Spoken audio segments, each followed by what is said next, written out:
Entonces, bajo esas consideraciones vamos a iniciar esta reunión y vamos a hablar del trasplante renal. Aquí un pequeño resumen de lo que vamos a ver. Cuando viene el paciente trasplantado renal, nosotros debemos vigilar algunos aspectos.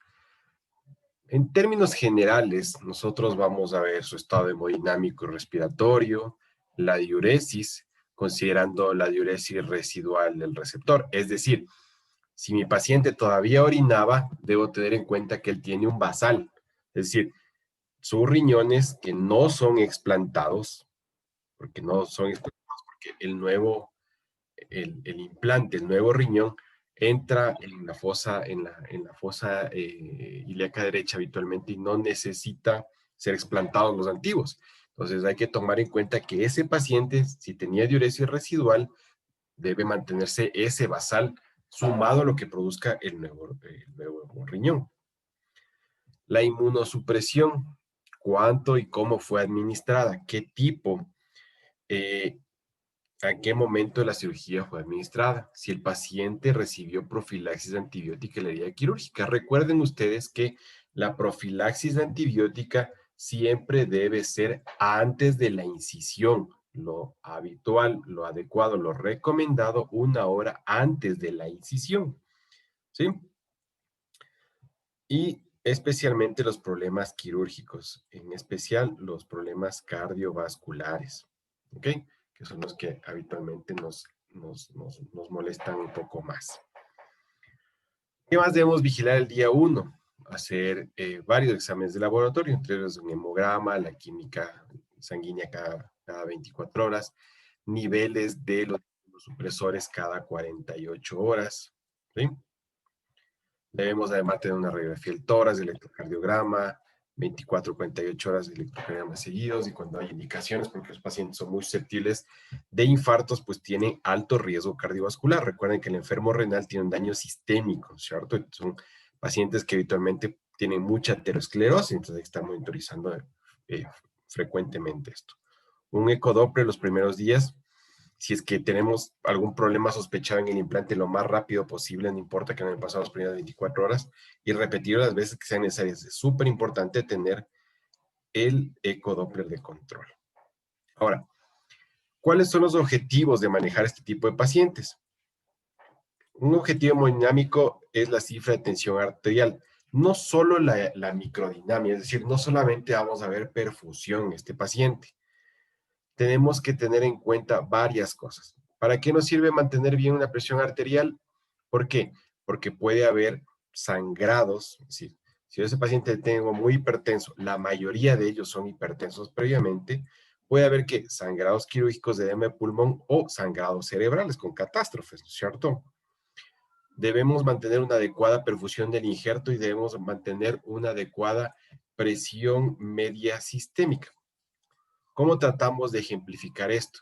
Una práctica habitual es tener la presión arterial media menos la PVC y con eso obtener una presión media sistémica, ¿no es cierto? Habitualmente queremos obtenerla alrededor de, ¿cuánto? De 60 milímetros de mercurio. Entonces, ¿de qué se trata? De no tener una alta precarga en ese riñón, no tener una alta poscarga en ese riñón para que fluya, ¿no es cierto? Entonces, es una de las pocas indicaciones que nosotros estamos pidiendo que al enfermo le midan la PVC, este tipo de pacientes, ¿para qué? Para tener una referencia, no de cómo está la precarga, porque ya sabemos que no sirve como predictor de precarga. Lo que nos sirve es para tener una referencia de cómo tener la presión media sistémica y tenerla habitualmente en 60 milímetros de mercurio, que ha demostrado que de alguna manera sirve para mejorar que ese riñón esté adecuadamente la precarga, poscarga y funcione.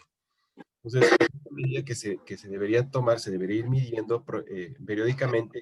Repito, no como un medidor de precarga, sino simplemente para tener una presión media sistémica. ¿Sí?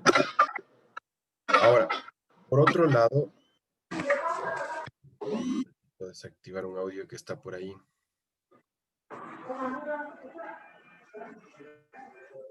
Son libres ustedes de interrumpir el momento que crean necesario, ¿sí? Para que pueda ser un poco más interactivo esta cuestión. Sobre todo que ustedes ya han manejado este tipo de enfermos, eh, deben tener muchas dudas de por qué se hacen unas cosas y por qué no se hacen otras. Entonces hay que ser, si tienen alguna pregunta, pues interrumpen nada más. Ahora, mucho cuidado con la hipervolemia en estos pacientes, no es que como es del riñón y queremos darle hidratación alta para que el riñón funcione, para que el implante no quede mal, porque entendemos que el paciente de pronto ese riñón entró en injuria renal aguda, entonces vamos a tratar de tener hipervolémico para que funcione mejor. Mucho ojo que estos pacientes, como les dije, tienen alto riesgo cardiovascular. Pueden hacer fácilmente edema agudo de pulmón. ¿Por qué? Porque tenían una disfunción diastólica previa, porque la mayoría de ellos son hipertensos previos o coronariopatía por aterosclerosis. Pues puede haber mucho problema por ese lado, es que hay que manejar los líquidos con mucho cuidado. ¿Cuál es otro objetivo del día 1? Evitar la oliguria o la anuria, especialmente en los pacientes que se espera que tengan una diuresis inmediata. ¿Cuáles son esos? Los pacientes que tienen donantes vivos, ¿sí? Pacientes con el receptor y el donante que son jóvenes y el tiempo de isquemia fría fue corta, ¿sí? Entonces, si ese paciente tiene oliguria o anuria, es una urgencia y debo tener rápido un ecodoppler o hacer un examen de medicina nuclear con isótopos para poder ver la vasculatura del injerto adecuadamente. También el eco, ¿para qué nos sirve? Para ver si no hay presencia de colecciones, hematomas que estén comprimiendo la vía urinaria o la arteria renal, o que haya fugas. Entonces, muy importante aquí, es muy importante los estudios diagnósticos. Entonces, fíjense, nosotros tenemos este algoritmo el primer día, esto es tomado del protocolo de mi hospital. Entonces, fíjense, el primer día, ¿qué pasa? Manejo de líquidos. Hay que ver si el paciente está en oliguria, que es lo que habitualmente sucede. Oliguria, anuria, menos 5 ml por kilo por hora, menos 30 ml por 2 horas. Hay que evaluar la precarga. ¿Cómo? Lo que ustedes ya saben, predictores dinámicos. Y ver si hay respuesta, y si tiene respuesta, pues habrá que dar. Lo que se prefiere acá son cristaloides. Si el gasto urinario está normal o poliuria, hay estrategias de reposición y esas estrategias de reposición dependen básicamente de cada lugar, de cada centro. Acá se tiene una propuesta cuando es menos de 50, 50 a 100, de 100 a 400 y 400 a 600. Entonces se repone 100 más 20 mililitros. Acá se propone que se respondan a todo el volumen menos 50 mililitros y acá solamente el 50%. Tampoco se trata de sobrehidratar. Y hay que estar siempre, obviamente, vigilándolo clínicamente, que es lo más importante. A los no respondedores se les puede dar furosemida. Después de que nosotros valoramos su macro está bien, su micro está bien, ¿sí? Vemos que no hay problemas mecánicos en ese implante, pues deberíamos nosotros, o podemos nosotros utilizar furosemida según como tenga protocolizada la institución. Podemos utilizar. Pero lo más importante es estar seguros de que ese paciente está con sus determinantes del gasto cardíaco bien. Es decir, ese paciente no está con la precarga contraída, ese paciente no tiene algún problema en qué, en su poscarga, en su contractilidad, o sea, no está en estado de shock, como para que se justifique esa oligoanuria. Después paso a la cuestión mecánica y luego finalmente digo, finalmente no funciona nada de esto y me voy hacia el protocolo de furosemida, porque sería terrible un paciente que tenga la precarga contraída y nosotros iniciemos un protocolo de furosemida. Sería acabar con ese implante. Importantísimo el manejo de la presión arterial. Habitualmente preocuparnos a partir de los 140-90 y tomando en cuenta si el paciente era hipertenso o no. Y aquí surge un primer punto de alerta. Lo ideal es utilizar bloqueantes de los canales de calcio, beta bloqueantes, alfa bloqueadores y los primeros 2 meses del trasplante es aconsejable evitar el uso de yecas o ARA2. Entonces, es un error frecuente. No quisiéramos que se repita el hecho de que se observa que los pacientes hipertensos en el posoperatorio inmediato del trasplante renal empiezan a recibir yecas, empiezan a recibir ARA2, por la desesperación utilizan yecas intravenosos y no es lo más adecuado en este momento del trasplante. Después de los 2 meses se podría evaluar el nefrólogo que va a usar, pero al inicio es preferible evitar este tipo de fármacos. ¿Ok? En cuanto a la inmunosupresión, ya vamos a discutir algo de aquello, pero el mantenimiento habitualmente lo hace el experto, que es el médico nefrólogo entrenado en trasplante renal. La profilaxis que debe recibir, cefazolina, 1 gramo cada 6 horas, nistatina por vía oral, trimetropin sulfa y mucho cuidado con el trimetropin sulfa. ¿Por qué? Porque estos pacientes tienen el aclaramiento de creatinina habitualmente golpeado. Y ustedes conocen muy bien que el trimetropin sulfa, cuando no está ajustado al aclaramiento renal, produce acumulaciones peligrosas de potasio. ¿Sí?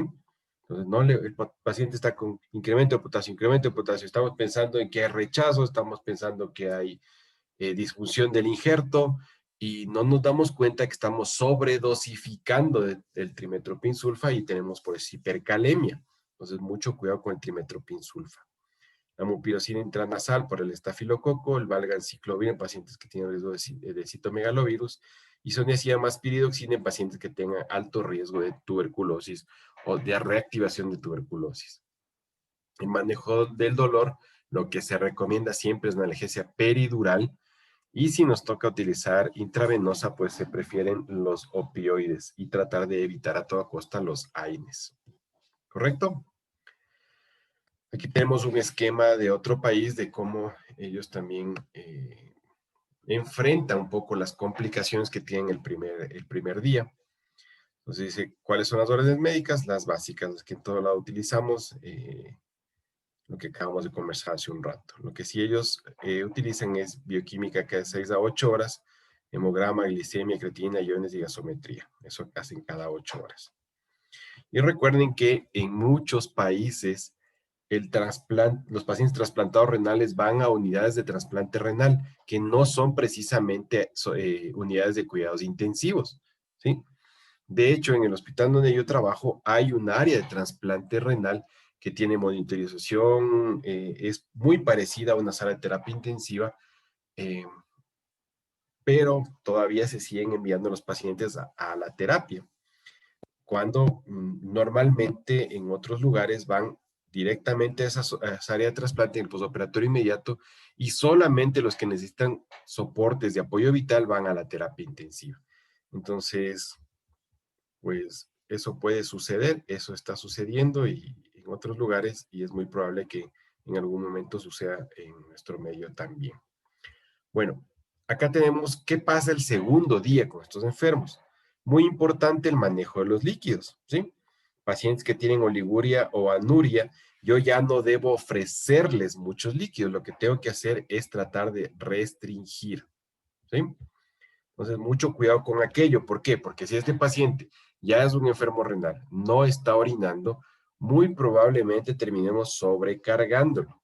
Entonces, hay que tener mucho cuidado. Entonces, es aconsejable en este paciente restringir los líquidos a medio litro aproximadamente diario, eh, cuantificar las pérdidas extrarrenales que tenga e irlas reponiendo y considerar la hemodiálisis temprana, ¿sí? Mi consejo en este momento es que nosotros conversemos tanto con el paciente como con la familia. ¿Por qué? Porque el hecho de que el paciente no orine rápidamente y requiera diálisis, habitualmente los pacientes y su familia toman esto como una catástrofe. Y no es así, porque simplemente puede ser una función renal retardada y pronto puede ser que ese implante empiece a orinar y empiece a eliminar los productos de desecho. O tenga un hematoma que después de que se resuelva empiece a orinar, o que tenga una fuga de algunas tomosis que se resuelva y empiece a orinar, o que tenga mal implantado el uréter y que la orina esté yendo para otro lugar. Entonces, hay varios factores que preocupan a la familia que nosotros debemos tratar de soportarlos porque es parte de nuestras funciones también. Entonces, si ese paciente no orina, debemos hablar y decirle que no está perdido todo, que todavía hay esperanzas de que pueda funcionar ese implante, entonces no hay que desesperarse. Y que la diálisis simplemente para evitar que se siga complicando. Si tiene gasto urinario normal, ese paciente debe pasar inmediatamente a la dieta oral, dejar requerimientos basales. Habitualmente ya en esta etapa se utilizan soluciones hipotónicas. El primer día no, tienen que ser lo que llamamos, entre comillas, isotónicas. Cristaloides isotónicos, lo que se prefiere en este tipo de pacientes es la solución salina. Algunas reposiciones se hace con dextrosa en solución salina, pero no más allá de aquello. Después del segundo día ya se recomiendan, cuando empieza a balancearse mejor el funcionamiento del implante, utilizarse soluciones hipotónicas, pero lo ideal en estos casos es retirar las hidrataciones y dejar que el paciente utilice la vía oral para evitar sobrecargas, sobreesfuerzos, y el paciente se va a ir autorregulando. Y lo que se debe continuar es el manejo de la inmunosupresión, el dolor, que es súper importante para evitar hipertensión por dolor, las profilaxis que sean necesarias y el manejo de la hipertensión arterial. ¿Hasta ahí tenemos alguna pregunta o alguna duda?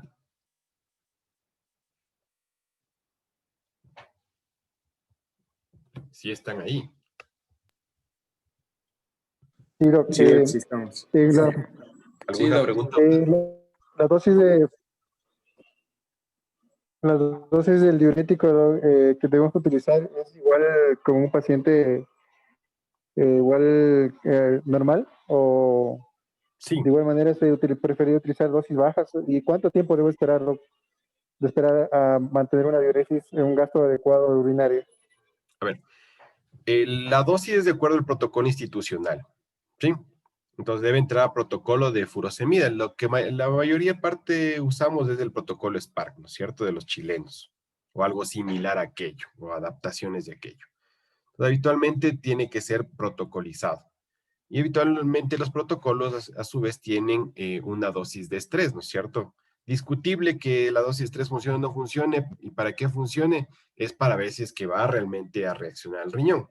Si tú das una dosis de estrés y no reacciona, no tiene sentido entrar a una infusión de furosemida. Pero lo más importante y lo que tú preguntas me parece que es un punto muy fuerte a tratar, es el hecho de que cuando, y ese cuándo lo determina el intensivista, no el nefrólogo, y habitualmente estamos dejando que el nefrólogo nos indique cuándo se debe iniciar la bomba. Cuando tú estés seguro de que has valorado adecuadamente la precarga del enfermo y la precarga no necesita más aporte, es decir, está bien. Cuando no tengas un estado de choque no compensado, es decir, si tú tienes un estado de choque hemorrágico y no lo has compensado, pues sería ilógico iniciar una bomba de furosemida.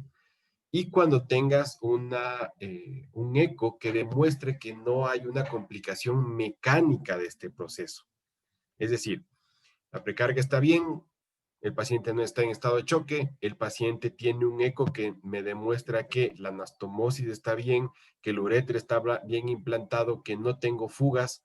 Entonces sí, he completado los prerequisitos para entrar a una bomba de furosemida. Una dosis de estrés, si no funciona, me detengo, y si me funciona, pues avanzo con la bomba de furosemida para mantener un gasto urinario mínimo de 0.5 ml por kilo por hora, que es nuestro objetivo. ¿Sí? ¿Estamos claros, Daniel? Gracias, Doc. Chévere. Bueno. Sí, Doc, gracias. Perdón, la Dime. última, Doc. Y con respecto a los antihipertensivos, Uh-huh. creo que ya una vez que se ha utilizado la parte de los calcios antagonistas, ¿se puede utilizar cualquier otro vasodilatador? Claro. Sí, sí, de hecho es preferible. De hecho es preferible. Si tú pasaste calcio antagonistas, ¿tiene condiciones para un beta bloqueante? Pues si tiene condiciones, ofrecerle. Idealmente darle un beta bloqueante intravenoso, ¿no? Que sería lo preferible. La Betalol, que es lo que más hay aquí en el país en este momento. Si es que eso no funciona, podrías pasar ya a vasodilatadores. Y si es necesario utilizar, por ejemplo, aunque en algunas instituciones públicas no está autorizado utilizar, hidralacina es un buen antihipertensivo que le puedes dar en infusión continua. podrías tratar de utilizar nitroprusiato, pero el nitroprusiato en pacientes enfermos renales, ustedes saben las consideraciones que tiene con la intoxicación de cianatos. Entonces, pero eso sucede habitualmente al tercer día. Entonces, tratar de optimizar todo lo demás hasta el tercer día sería lo ideal. Entonces, sí, puedes utilizar cualquier vasodilатador. Lo importante es mantener en tu objetivo y evitar las complicaciones que son, en este caso, stroke, infartos cardíacos, falla cardíaca. Entonces, podrías utilizarlo. Ahora, no es mala idea también utilizar la doxazocina, ¿no? Los bloqueantes directos alfa, que habitualmente les va bien a este tipo de enfermos. Pero si necesitas ya iniciar un intravenoso, pues tienes que iniciarlo, no puedes esperar, porque ustedes ya tienen suficiente experiencia en las unidades y si el paciente está hipertenso y por mala suerte empieza a sangrar en la herida o algo así, toda la responsabilidad va a estar encima del intensivista por no haber controlado la presión arterial. Así sea porque no está ligada a alguna arteria, pero igual la responsabilidad es del intensivista por no bajar la presión. Entonces hay que ser muy cuidadosos en la presión arterial en estos enfermos. ¿Sí? Bueno, Gracias, doc. entonces, chévere. Ahora, vamos a ver qué pasa cuando el injerto empieza a disfuncionar. ¿Sí? Puede disfuncionar el injerto cuando inmediatamente. Sí, entonces, ¿qué espera uno? Uno espera que tenga el paciente una función renal inmediata, que haya buena diuresis y que bajen rápidamente los productos nitrogenados en la sangre, la creatinina, la urea, que empiecen a bajar. Puede suceder que el enfermo tenga inmediatamente una función renal retrasada, que se define como la necesidad de diálisis, oliguria o retraso en el descenso de la creatinina plasmática en la primera semana post-trasplante. Recuerden siempre ustedes que los pacientes con falla renal crónica suelen tener la creatinina siempre elevada, ¿sí? Entonces, habitualmente uno ve que esos pacientes tienen peor su falla cuando están urémicos. Mejor predictor en los pacientes que antes del trasplante es la uremia, es la urea. La creatinina, en cambio, nos sirve ya en el postoperatorio para ver su descenso rápido o no. ¿Qué pasa con algunos pacientes? Tienen una función renal retrasada, ¿no es cierto? Pero hay otros que ya simplemente no funcionó y no hay función del injerto inmediatamente. Y ese 5% nunca llega a funcionar por más esfuerzos que se haga en ese paciente. Y no es una cuestión de técnica quirúrgica, sino que se reúnen algunas condiciones que vamos a ver un poquito más adelante para que ese paciente simplemente fracase en su trasplante. Estas son inmediatas, pero hablando ya en las primeras semanas, hay pacientes que ocasionalmente tienen lo que se llama disfunción precoz post-trasplante temprano, y son pacientes que funcionaron inicialmente, pero poco a poco se van deteriorando, ¿sí? 10 al 50% de los pacientes, de acuerdo a las series distintas en varios centros, pueden requerir diálisis, inclusive con un descenso lento de la creatinina, lo que hablamos de la función renal retardada. En estos pacientes hay que buscar que, si existe una adecuada perfusión del injerto con el Doppler o con medicina nuclear, descartar una obstrucción de la vía urinaria, como es obvio, descartar la existencia de rechazo agudo, y esto se hace con biopsia, ¿sí? Entonces hay que hacer las biopsias por aguja fina las veces que sean necesarias, cuando nosotros tenemos que ya se ha descartado de que la perfusión está buena, no hay obstrucciones en la vía, tampoco en la región, en la parte de las anastomosis vasculares. Entonces, si pensamos en rechazo, debemos irnos a la biopsia. Pero ¿por qué habitualmente disfuncionan estos implantes? La causa más frecuente es la necrosis tubular aguda. Hasta la mitad de los pacientes pueden tener si reciben un implante de un donante fallecido. Y sucede muy poquito, hasta un 10% cuando el donante está vivo. O sea, no son donantes habitualmente de parientes vivos relacionados. Formas de predecir de que el paciente puede hacer una disfunción por necrosis tubular aguda es pedir estos marcadores en sangre y en orina, ¿sí? Pero habitualmente, pero en nuestro medio no están disponibles. Esto en el receptor cuando se le trasplanta. Pero también en el donante se puede pedir este marcador C5A, pues nos puede ayudar a predecir si ese paciente va a tener una función renal retardada, ¿sí? Es decir, yo tengo un donante que aparentemente está muy bien, que no tiene falla renal aguda antes de retirarle, antes de hacer el explante del órgano. Es decir, es un donante que está bien, o sea, no ha tenido injuria renal. Pero a este paciente, si yo le pido C5A y están elevados en la orina, me predice que probablemente el rato que yo implante ese riñón tenga una función renal retardada. Entonces, si yo ya conozco esto, debo optimizar al receptor ¿en qué? En bajar las dosis de anticalcio-neurínicos, que son los medicamentos inmunosupresores, o retrasar su inducción, acortar los tiempos de isquemia y seleccionar más adecuadamente el receptor, es decir, uno más compatible, lo más compatible posible, para minimizar estos riesgos, si es inevitable. Ahora, si tengo muchos riesgos, aparte que tengo este acá, positivo o alto en sangre, tengo un tiempo de isquemia fría prolongado, es preferible de pronto no permitir que ese paciente reciba ese implante. Ahora bien, nosotros tenemos acá una de las formas de cómo los pacientes rechazan, ¿sí? Entonces tenemos, por ejemplo, nosotros, acá tenemos perdón, no, acá tenemos el por qué hacen la necrosis tubular aguda. Entonces acá tenemos un asunto de, permíteme un segundito.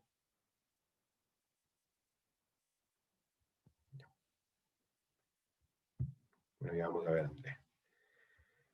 Acá tenemos los mecanismos por qué hacen necrosis tubular aguda. Esto ustedes ya conocen, depresión del ATP, desde luego de la isquemia, ruptura de citoesqueleto, alteración de la adhesión de las células tubulares, se pierde la polaridad celular, migra la bomba sodio-potasio ATPasa, sucede que hay, como siempre, apoptosis, necrosis, y se liberan, se sueltan las células al lumen de los túbulos, ¿no es cierto? Y hay obstrucción luminal.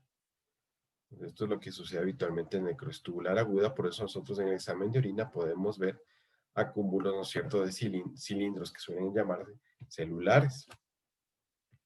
También sucede en el caso de la reperfusión, isquemia, el mecanismo de isquemia-reperfusión, lo conversamos hace un ratito, pero también al reperfundir nosotros tenemos sobre todo esto, ¿no es cierto?, que son, ¿qué? Radicales libres del oxígeno que terminan con nitrosilación de proteínas e injuria oxidativa. Eso es lo que suele suceder muy frecuentemente en estos pacientes. Entonces, apoptosis, isquemia, reperfusión, necrosis, ¿sí? Eso hace que estimule la respuesta inmune y empiece el rechazo. Entonces, si nosotros permitimos que el paciente entre en necrosis tubular aguda, ese paciente puede iniciar la respuesta inmune y eso va a generar un rechazo. Esa es nuestra responsabilidad. Si hay factores que podemos corregir y evitar que el paciente entre en necrosis tubular aguda, estamos asegurando que el paciente disminuya las chances de que haga un rechazo. Pero también hay factores inmunológicos que hacen que el paciente sea más susceptible a la isquemia reperfusión, ¿sí? Entonces, ¿quiénes habitualmente los pacientes que son retrasplantados? Ellos están predispuestos, porque ya tienen factores inmunológicos que va a revisar en una próxima diapositiva, para hacer necrosis tubular aguda, pues están ya hipersensibilizados. Esto suele resolverse en los 7 a 14 primeros días, entonces hay que tener paciencia. Entonces ahí vamos a tratar de contestar un poco la pregunta que nos hace Andrea. Andrea nos dice, ¿cuál es el momento de la ultrafiltración? El momento de la ultrafiltración debe ser ¿cuándo? O qué es lo que habitualmente sucede. El paciente, como no orina, como en la mayoría de enfermos de terapia intensiva que hacen insuficiencia renal, empiezan a sobrecargarse de líquidos. Entonces, hay dos condiciones para indicar ultrafiltración. La primera, que la sobrecarga de líquidos esté interfiriendo ya con su dinámica pulmonar, es decir, esté causando hipoxemia. Estamos entrando en un edema agudo de pulmón, empieza a ser mucho tercer espacio. Y segundo, que el paciente empiece a ser uremia, ¿sí? Y la uremia con todo lo que viene, con acidez metabólica, hipercalemia. Entonces ese paciente debe entrar tiene que entrar a una terapia de reemplazo renal. Ahora, ¿cuándo se indica si se necesita que sea más precoz o no? Habitualmente en estos pacientes tratan de ser un poco más precoz. ¿Por qué?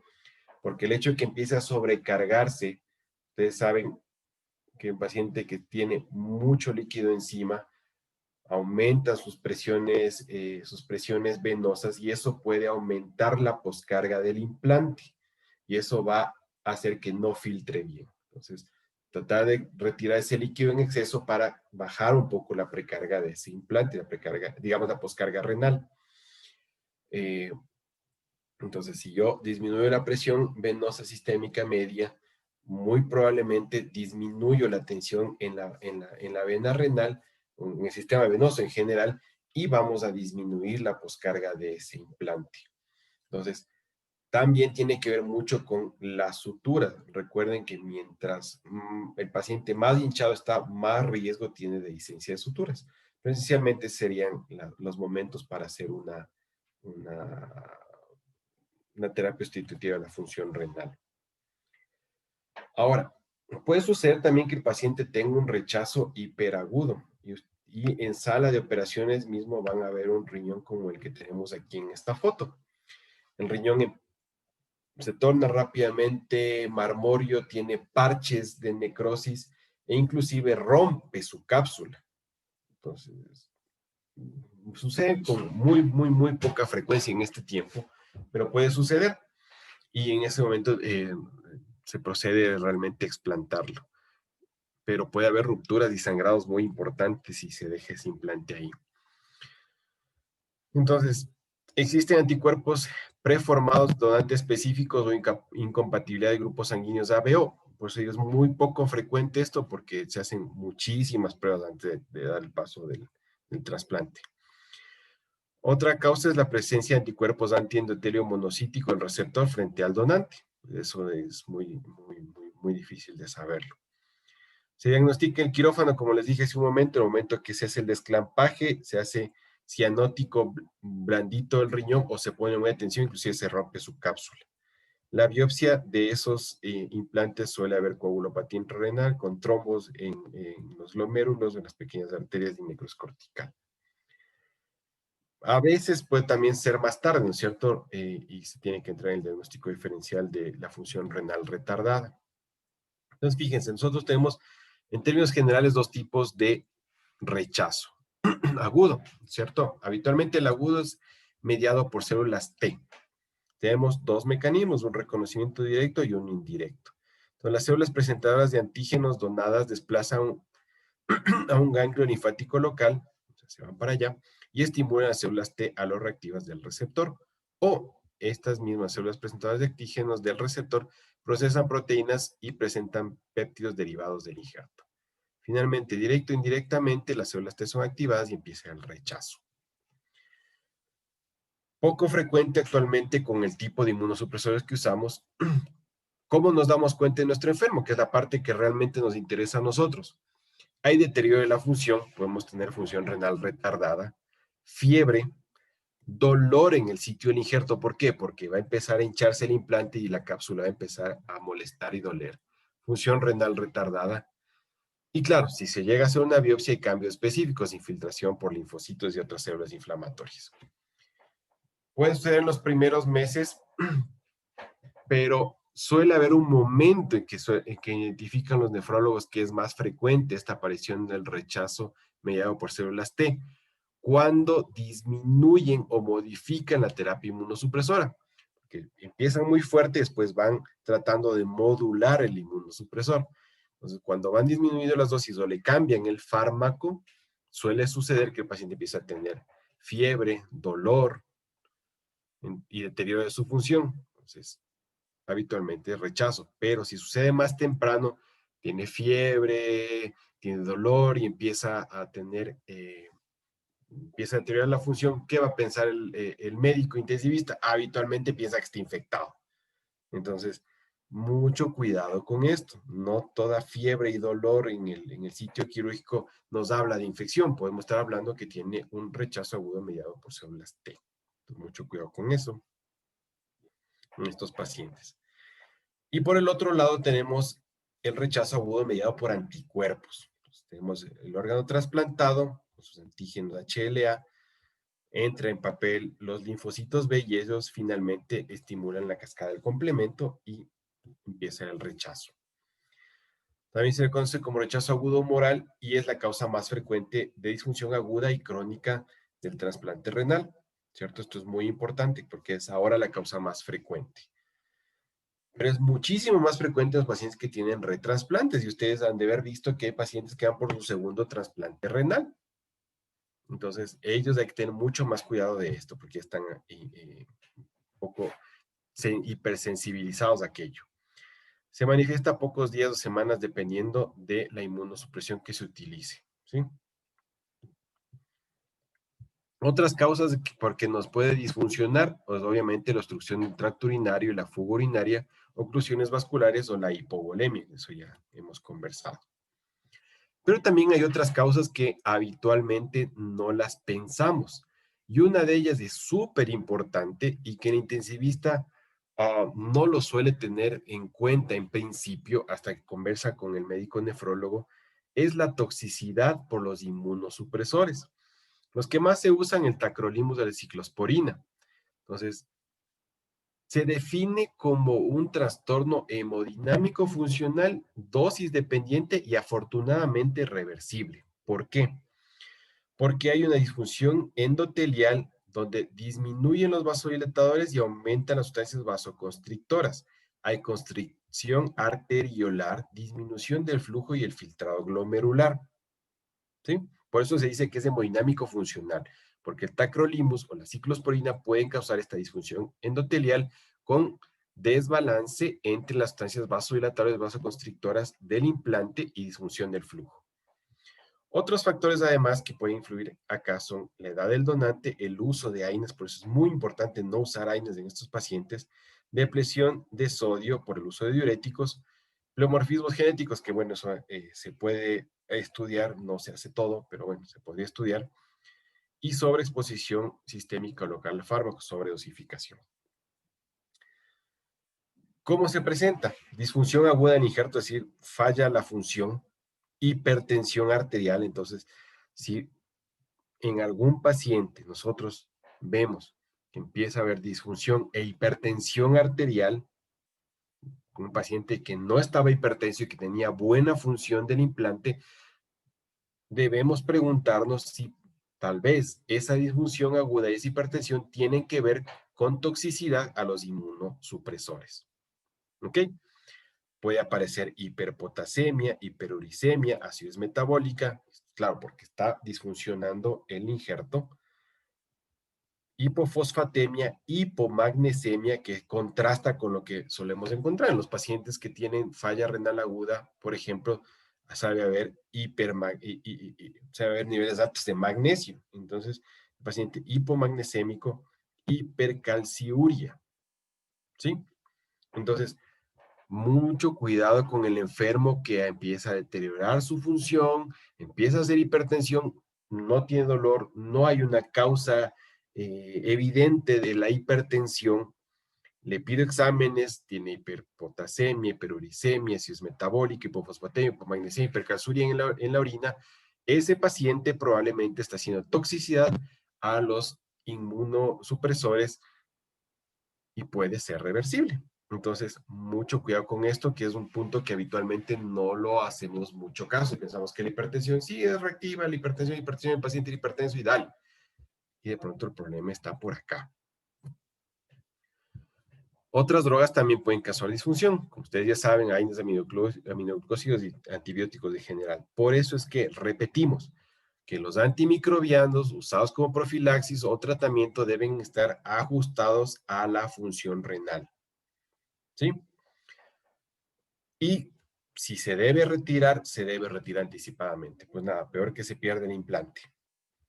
Entonces, mucho cuidado con los niveles de inmunosupresores, del fluconazol y los macróleos. Pero mucho cuidado con los inmunosupresores, por lo que vimos hace un ratito. Son fármacos que pueden producir disfunción del injerto. Igual los Y que los dará dos en los primeros meses. Infecciones, como todo trasplantado, tiene sus momentos, al inicio del trasplante y meses después del trasplante. Pero lo que es frecuente en ellos es la infecciones virales, va a la cabeza el citomegalovirus.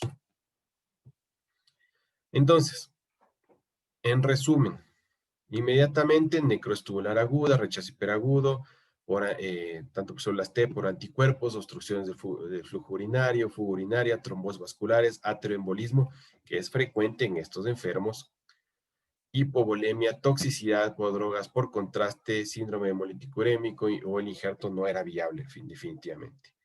De la 1 a la semana 12, rechazo agudo, toxicidad por ciclosporin tacrolimus, toxicidad por otros fármacos, virus, obstrucción del tracto urinario, disminución de la perfusión renal por hipotensiones habitualmente, recurrencia de la enfermedad de base, que esto es lamentable, pero puede ser un paciente lúpico, no le garantizan que el implante siguiente pueda ser afectado, por ejemplo, por la misma enfermedad, y nefritis intersticial por fármacos, mucho ojo con los fármacos que tienen paso renal. Factores de riesgo de necrosis tubular relacionados con el donante. Mucho cuidado con esto. Fíjense, si yo tengo un paciente que va a recibir un implante de un donante cadavérico, si está en asistolia, si ha recuperado el órgano en asistolia, que ahora es una práctica frecuente en otros países, no en el nuestro, tiene más chance de hacer necrosis tubular aguda que un paciente con muerte cerebral y que se retiró, se explantó y obviamente mucho más riesgo que un donante vivo, porque en el donante vivo es menos frecuente este asunto. Entonces, el de asistolia tiene más riesgo de fracasar. Edad superior del donante mayor a 55 años, que haya tenido insuficiencia renal aguda o que esté en insuficiencia renal aguda, que la causa de muerte cerebral sea una causa cardiovascular, por ejemplo, un paciente que hizo un IAM, hizo una parada cardíaca y quedó con muerte encefálica. Obviamente va a tener más riesgo que un paciente que fue por un trauma, no tenía un proceso aterosclerótico previo, etcétera, etcétera. Que tenga diabetes, hipertensión, ateromatosis, que el paro cardiorrespiratorio por inestabilidad hemodinámica y que haya utilizado vasoactivos o nefrotóxicos. Y esto es una práctica común, porque fíjense ustedes que ya han participado en procesos de donación de órganos, entiendo que han recibido el curso de donación de órganos. Es muy frecuente que el paciente entre en muerte encefálica y hay inestabilidad hemodinámica y hay diabetes insípida y no consigo la vasopresina y el paciente sigue perdiendo y perdiendo mucho líquido, trato de compensar, no tolera la diabetes insípida, entra un vasoactivo, entra un segundo vasoactivo, llega la vasopresina, por fin deja de orinar tanto y es un problema hemodinámico feroz. Entonces, esos pacientes con inestabilidad hemodinámica, los donantes, ese implante tiene, de hecho, el riesgo aumentado de hacer necrosis tubular aguda post-trasplante. Pero si un paciente tuvo colusión intravascular diseminada o hizo insuficiencia renal pre-extracción.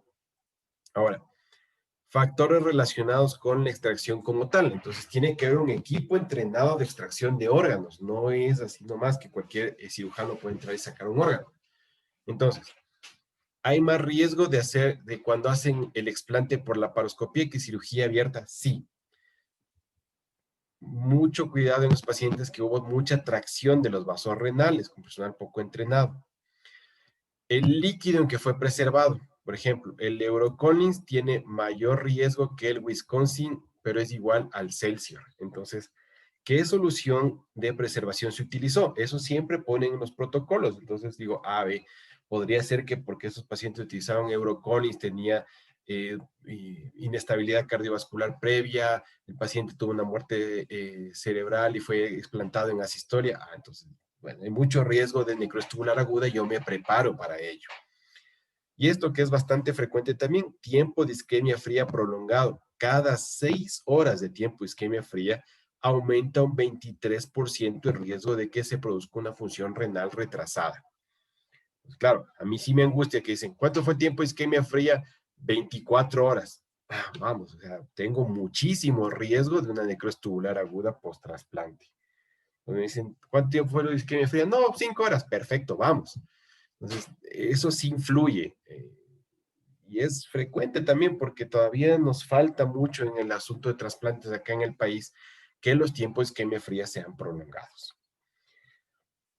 Y también cuando hay mucho problema con las suturas vasculares.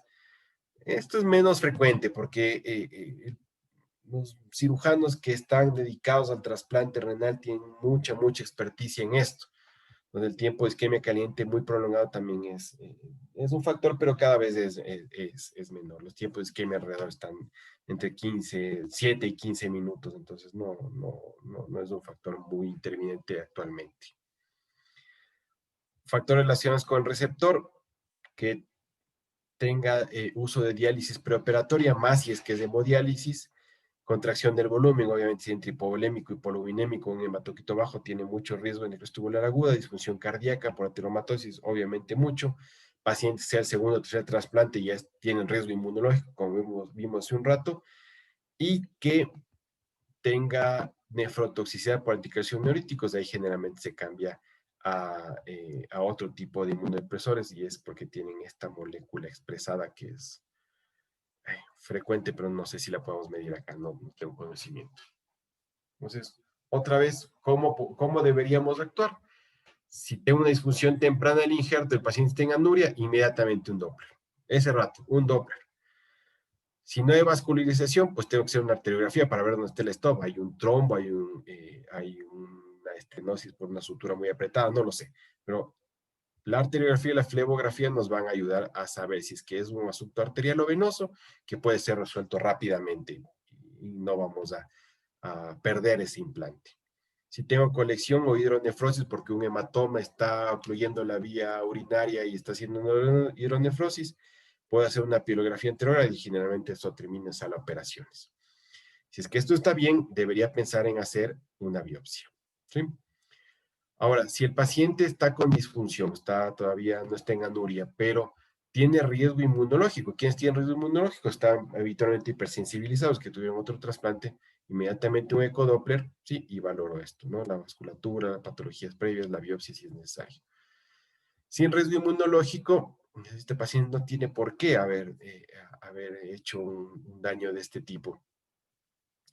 Veo si están los niveles bajos de ciclosporina y tacrolinos. Si están bajos los niveles, hago un ecodoppler y busco estas causas de acá. Si están los niveles altos, pues reduzco la dosis y veo si funciona, si hay función normal. ¿Por qué? Porque puede haber lo que habíamos visto, toxicidad relacionada con los inmunosupresores. Y si persiste la disfunción, pues me voy acá hacia la biopsia. Función renal retrasada. Primerito, está permeable en la sonda vesical y créanme que ha pasado. Cuando los pacientes tienen algún grado de hematuria, algunos de ellos, y puede haber oclusión de la sonda vesical. Mucho cuidado con eso. Está bien hidratado, está con diuréticos, funcionó o no funcionó, el Doppler, ecodoppler del injerto. Si no hay vascularización, como vimos hace un rato, arteriografía. Si está bien vascularizado, pues pensar en el rechazo y subir la inmunosupresión. Si está normal, pues diálisis y hacer ecodoppler sería a ver si va recuperando poco a poco la función. Si el eco, tenemos dudas en el eco, biopsia. O sea, a ver si hay necrosis tubular aguda, iría a diálisis de eco y ecos seriados para ver si va recuperando la función. O si tenemos toxicidad por anticoagulación neurínicos, que se corrige disminuyendo la dosis. Ahora, si en el Doppler veo colecciones o hidronefrosis, tengo que hacer o una punción de la colección o pielografía en terogrado. Disminuir la obstrucción. Si no puedo, nefrostomía de descarga, que es bastante raro, si es que no puede ser quirúrgicamente la resolución. Ahora, estos pacientes, y perdón, la postura que está muy cargada, pueden tener otro tipo de problemas. Infarto agudo del miocardio, que es una cuestión frecuente, porque, como les repito, estos pacientes tienen daño vascular previo habitualmente, son muy ateroscleróticos. Entonces, un un tercio de la mortalidad cardiovascular en este periodo es más frecuente en los diabéticos. Pues ustedes saben que ellos tienen peores problemas vasculares y es frecuente que se infarten y fallezcan. Entonces, ¿cómo lo puedo evitar? Primero, que no te haga hipotensiones ni hipertensiones, también evitando la hipoxia, ¿sí? Y en estos pacientes valorar riesgo-beneficio de su postoperatorio, hacerlo con beta bloqueantes o utilizar ácido acetil salicílico. Inclusive en algunos se podría utilizar beta bloqueantes prequirúrgicos, aunque no les gusta mucho a los anestesiólogos, pero bueno, podría ser una forma de prevenir. Insuficiencia cardíaca por la hipervolemia, la hipertensión o arritmias, entonces eso tiene que ser corregido, obviamente evitando la sobrecarga y corregir la anemia para que no tengan una falla cardíaca. Como ustedes saben, también puede ser por pacientes que entran en hiperdinamia por anemia. Entonces, mucho cuidado con eso. Y muchos de ellos terminan con diuréticos y hemodiálisis. Entonces, mucho cuidado con esto, ¿no? Porque, como ya les digo, son corazones habitualmente ya golpeados que no suelen tolerar ni la hipervolemia ni los cambios hemodinámicos súbitos. Fibrilación auricular también es un problema frecuente porque pueden tener una miocardiopatía estructural porque los pacientes pasaron habitualmente muchos periodos o habitualmente entran en sobrecarga de volumen. Esto genera que las cavidades cardíacas se agranden, especialmente las aurículas, y eso puede dar un terreno predisponente a hacer que arritmias. La que más frecuentemente se presenta es la fibrilación auricular. Todavía entramos en un problema. ¿Puedo corregir la arritmia? Con inestabilidad o sin inestabilidad. Si no está inestable con amiodarona, está inestable, pues ustedes ya saben que hay que utilizar los protocolos habitualmente con cardioversión, pero de ahí nos toca valorar la anticoagulación. Entonces, usar anticoagulación, además en estos enfermos, complejo, bastante complejo. Profilaxis siempre, tanto farmacológica como mecánica para la trombosis venosa profunda y para el tromboembolismo pulmonar. Mucho cuidado con eso. La isquemia de miembros inferiores también es frecuente en estos pacientes. ¿Por qué? Porque tienen arteriopatía periférica. Puede haber estenosis de la sutura, embolismo por filación auricular, etcétera, etcétera. Entonces tiene que ser muy cuidadosa la profilaxis, sobre todo en estos enfermos. Puede haber hemorragias digestivas, diverticulitis, colestitis, pancreatitis, que son mucho menos frecuentes, pero puede haber, especialmente cuando hay infecciones virales, ¿cierto? También puede haber alteraciones hematológicas, pero es mucho menos frecuente. Y aquí yo les he dejado, por ejemplo, muchas de las acciones, esto es parte de nuestro protocolo también, que se toman en el paciente. Fíjense que a pesar de que, claro, no es un predictor de precarga, pero acá les ponemos la PVC cada 6 horas por las razones que les había comentado. El primer día, obviamente, es NPO, la ventilación mecánica, si es que requeriera, aunque se trata de hacer protocolos de extrusión rápida en sala de operaciones. El primer día no hidratación basal, según cómo vaya orinando se va reponiendo. La analgesia intravenosa es lo que habíamos conversado. La profilaxis antimicrobiana, como habíamos conversado, los laboratorios, etcétera, etcétera, etcétera. Eso les tenía para comentar el día de hoy. No sé si quedan alguna pregunta o alguna duda de los pacientes con trasplante renal que ustedes seguramente ya están manejando también. No sé si quiere alguno hacer algún comentario. ¿Tienes que alguna pregunta por ahí?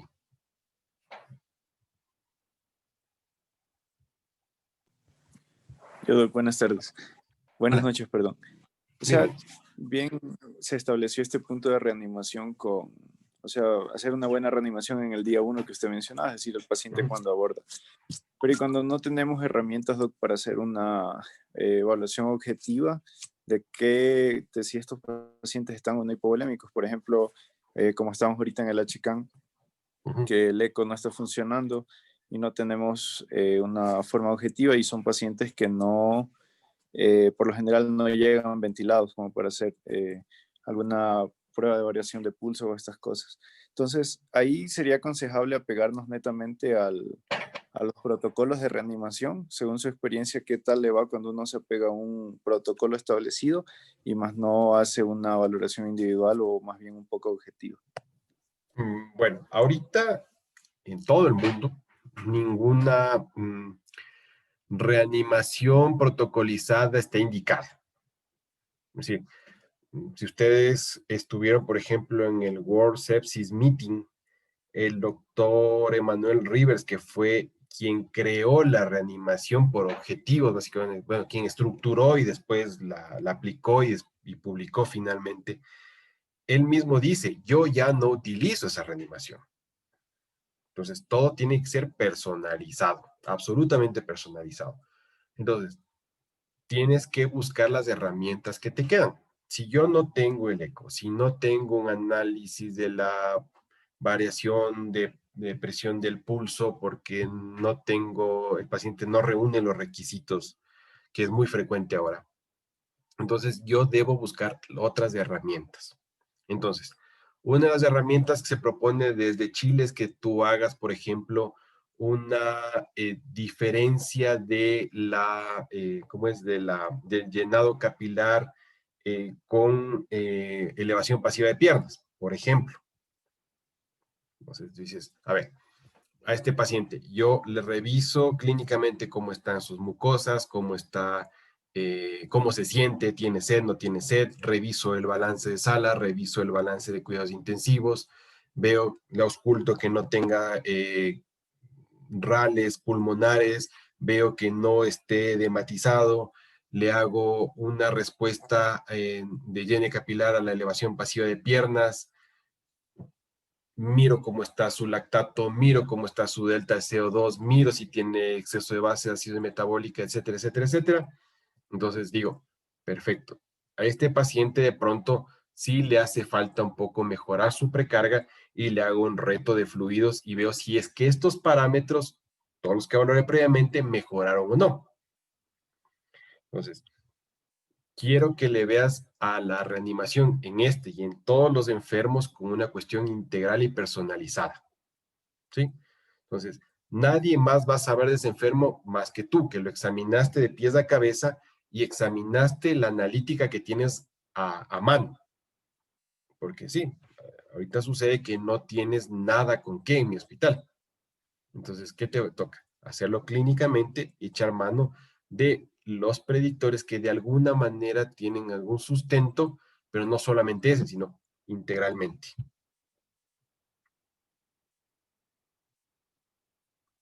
¿Está claro, Alfredo? Digamos, César. Sí, Doc, gracias, Doc. Chévere. ¿Algo más? ¿O alguien más?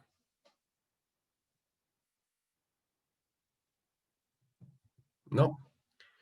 Bueno, entonces les agradezco que hayan participado el día de hoy. Yo sé que no fue lo más, lo mejor, primero el horario y segundo, que sea así tan rápido. Realmente esperaba tener una semana para hablar exclusivamente de trasplantes. De todas maneras, vamos a seguir hablando de trasplantes en las reuniones clínicas que tenemos del IDIS, del HCAM. Si ustedes quieren unirse a las charlas, pues están cordialmente invitados. Ustedes saben que para eso no tenemos ninguna restricción. Es solo ponerse un poco en contacto con los compañeros que están en el Andrade Marín para compartirles el link y ustedes puedan ingresar a las clases. Lo que tenemos programado es la siguiente de trasplante hepático y una más de trasplante pulmonar. Seguramente serán ya en enero con la de trasplante cardíaco que también nos van a ayudar. Los compañeros son expertos en aquello, ¿sí? Si no hay más, pues muchas gracias por su atención, por la participación y pues estaremos en contacto. Cuídense mucho.